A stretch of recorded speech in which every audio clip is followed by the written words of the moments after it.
All right, just a 48-hour journal here.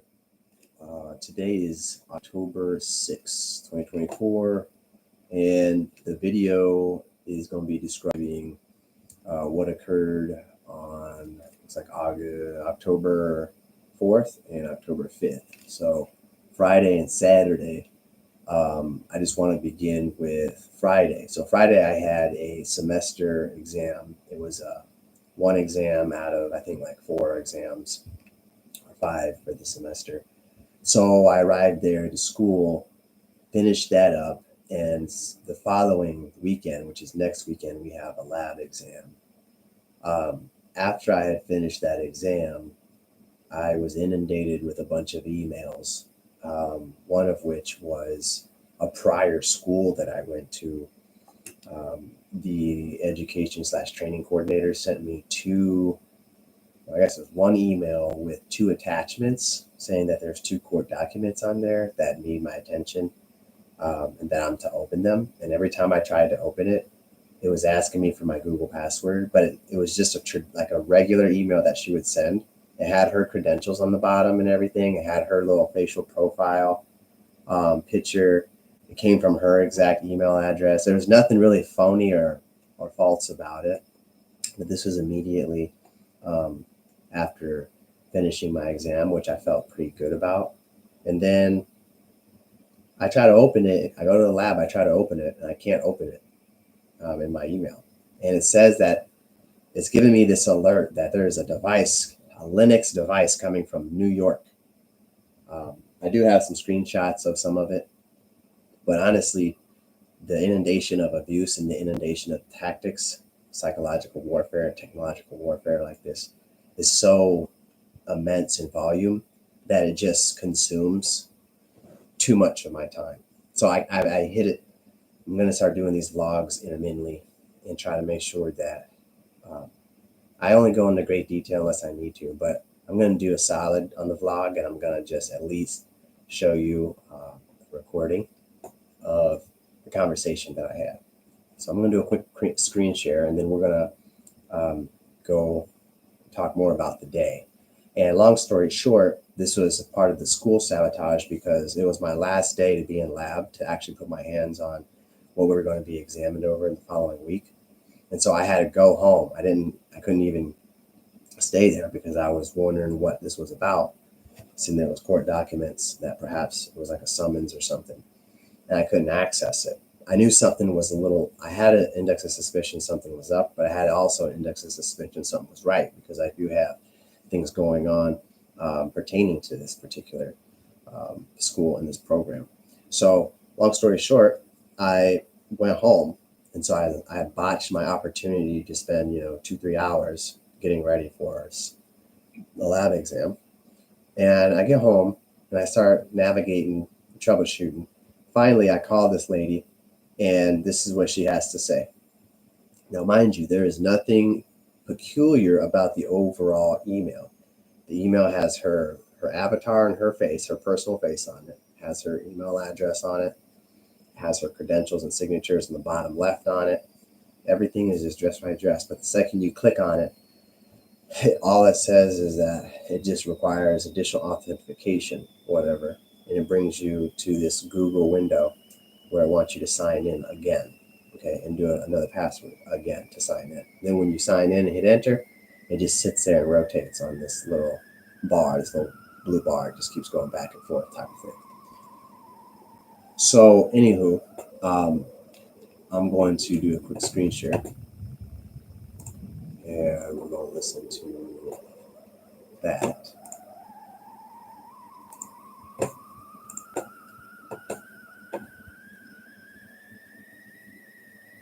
I just received correspondence perhaps about an hour ago regarding some type of. It is spam. Delete it. There's nothing to be done. Just delete it. It's spam. Yeah, because if you try to open it, then change your password, and that should protect you. Yeah, it's given me some security flags, a lot of them. So it said I was trying to sign in from New York for some reason with the Linux and all this other stuff. Was been attacked by a spam, and you need to just delete it and then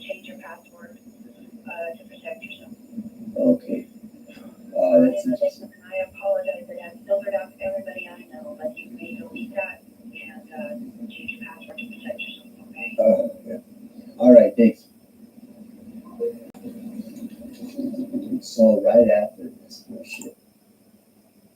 So, that's my concern, is that it's every single time we go to some type of school or a program, there's always abuse.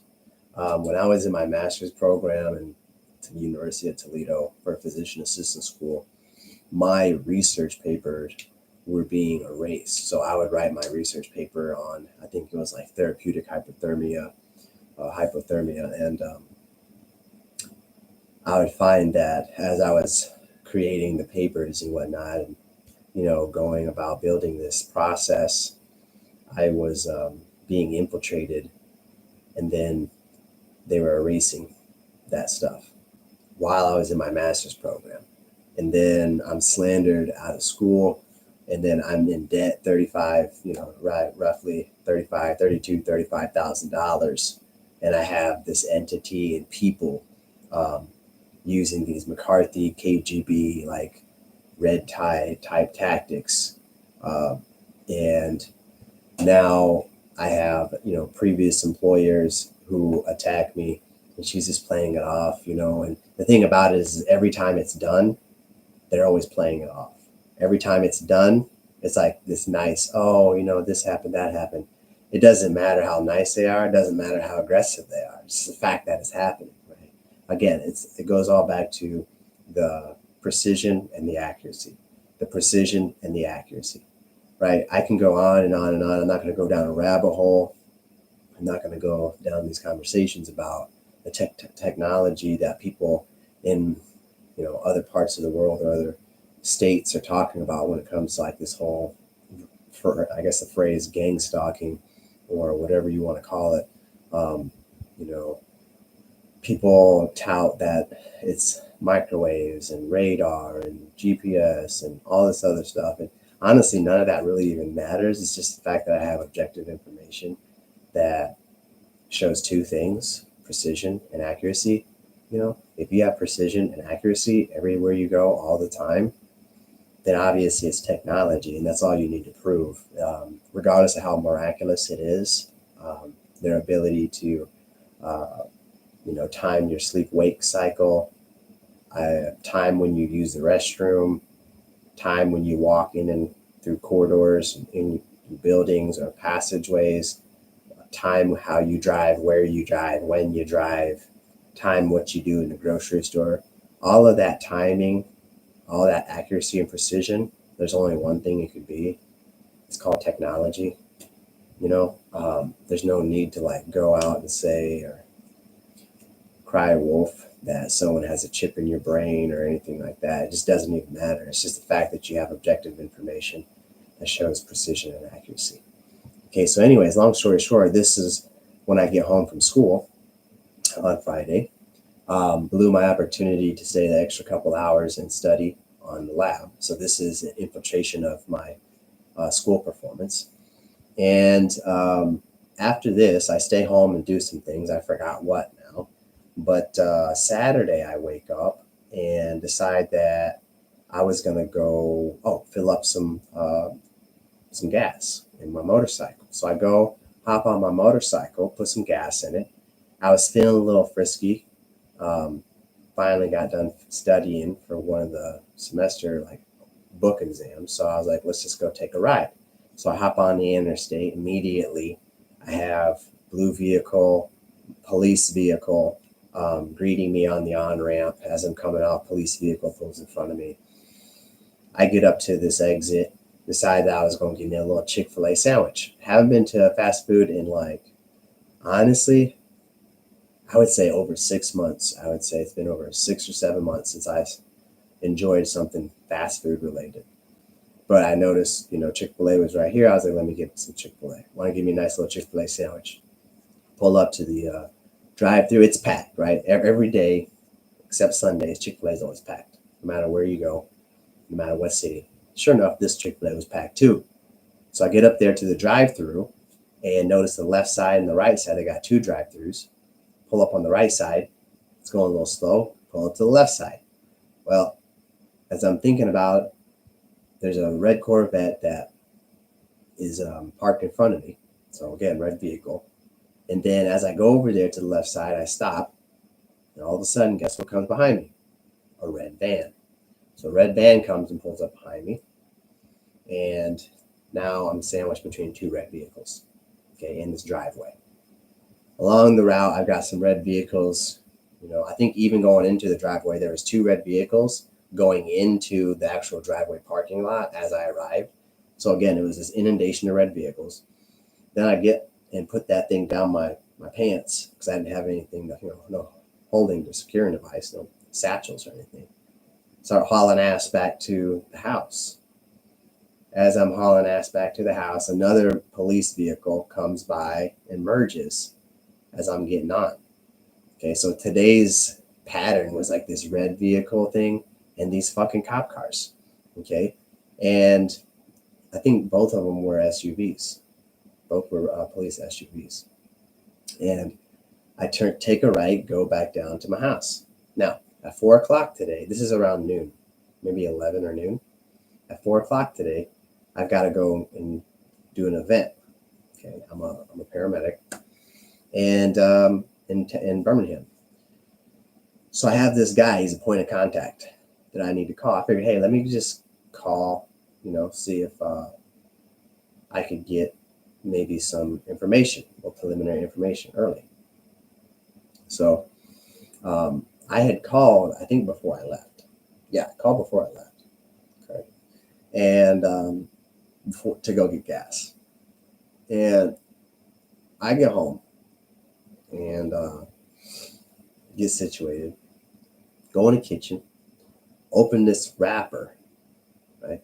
And I'm literally getting ready to grab this thing and eat it. And then he calls. And this is super common. It's literally tracking your physical space, physically where you're at. And then if you're getting ready to eat or you're getting ready to enjoy something, they'll call you. Okay, so he calls. He uses this timing frequency, this timing of where I'm situationally, geographically located. Okay, and then he calls right when I'm getting ready to enjoy this meal. This has happened many times in the past. Okay, so then fast forward, I go to this event, 4 o'clock, and I am doing what I have to do as a responsible contractor.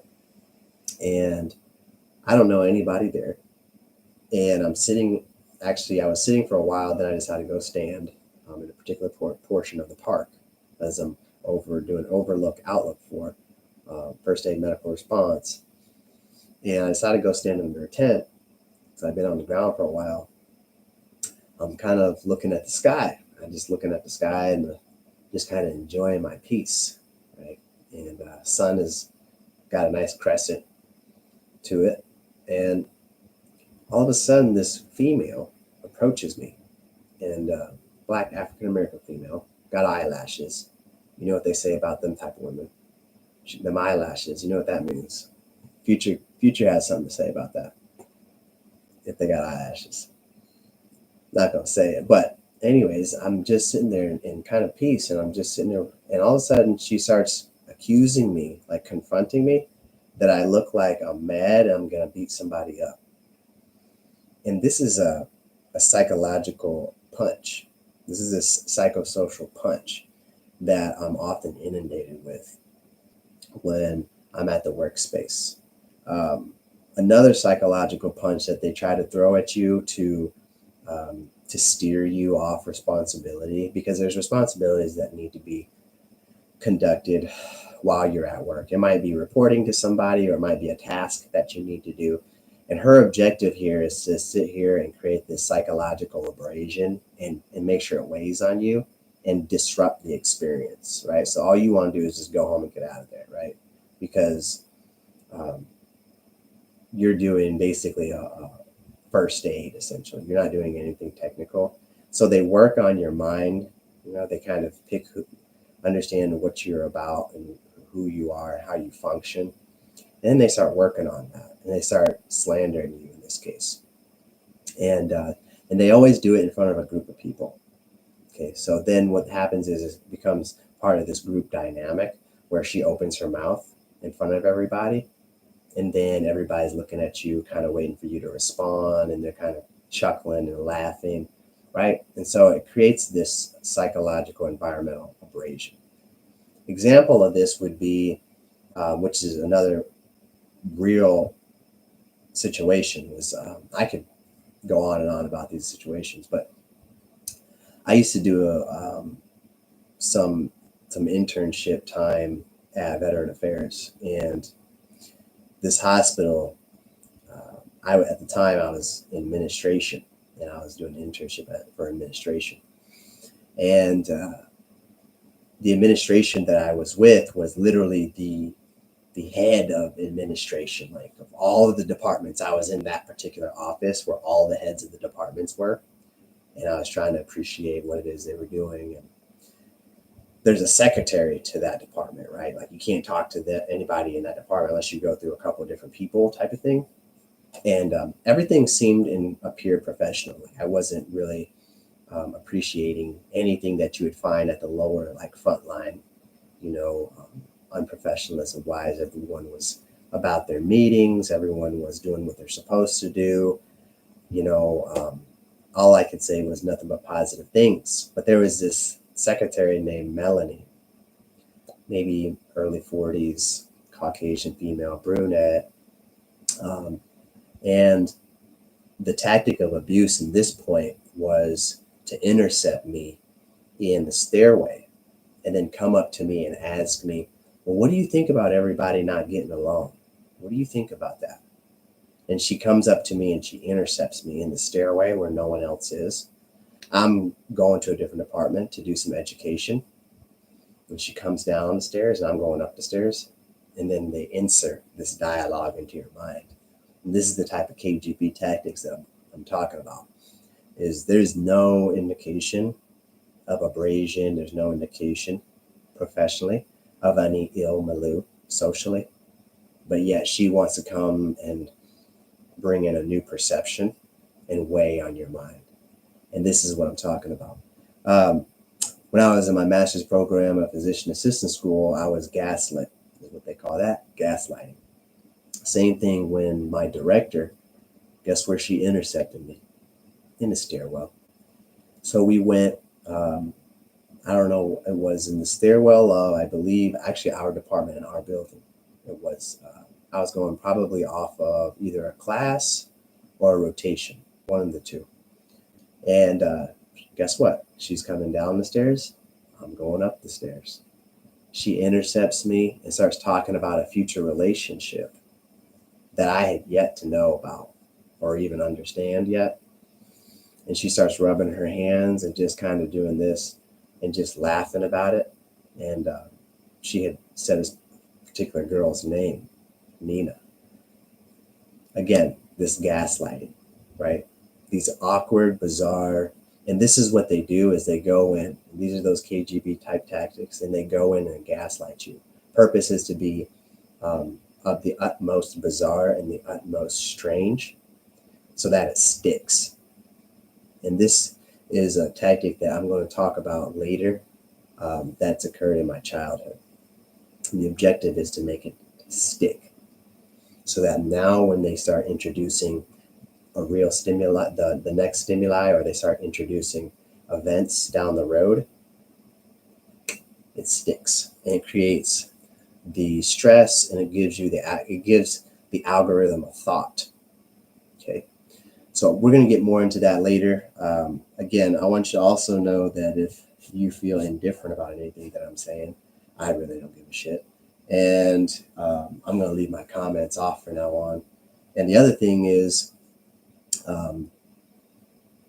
these are the type of tactics that are derived from CIA, FBI, KGB, and these intelligence communities would hire, contract psychologists and psychiatrists using things like hypnotism, which I went through in my physician assistant school. And all they do is they just settle you down. They start creating stories in third person. Right? And there's all kinds of tactics that I'm going to kind of get into later, but that's not what this video is about. It's just kind of superficially coding this event that happened at work, which tries to derail you, okay, off of task because it irritates you, and it also gives opportunity for people to cause you to deviate professionally by creating false accusations. In this case, slandering me in front of people, right? And then having the group go along with it in order to maintain control. And this is how that works, is they're using the group influence and the group dynamic to always maintain control of the persona and maintain control of the victim, which is myself. So the rest of the evening, she decides that she's going to stand literally maybe 10 feet away on the edge of this tent and kind of peer around the corner occasionally, or walk in front of me and then go around, go to the tent and then kind of peer around the corner. And she's there the whole time to maintain stimulus so that I would derail off of finishing the task, which is reporting to my media director, right? And so her purpose is to derail and to subvert. Again, we go back to that term subversion. If you look at that term, that's an umbrella term, subversion, right? And under that umbrella are many spokes, which are comprised of tactics on how to establish that. And so, again, that's what I had to deal with yesterday at work. Okay. So, anyways, that's the vlog for Sunday, October 6th. That's all I really have to say. I could go on and on and on. I could probably talk until I died of thirst. It's like 3 days at least. I'd probably even talk more than that. I could probably go for a whole week and tell you guys stories till I died of hunger, which is like 7 days, right? Anyways, I got stuff to study for. Recap, sabotage from my work, sending me propaganda that's false, trying to access my emails with spam from other employers, people at work abusing me, and then being stalked on the road by police and by regular citizens. Just trying to enjoy a nice little motorcycle ride, blow off some steam, right? Because I don't know, maybe I did something decent on examination. Maybe I felt good about it, and they want to piss all over it.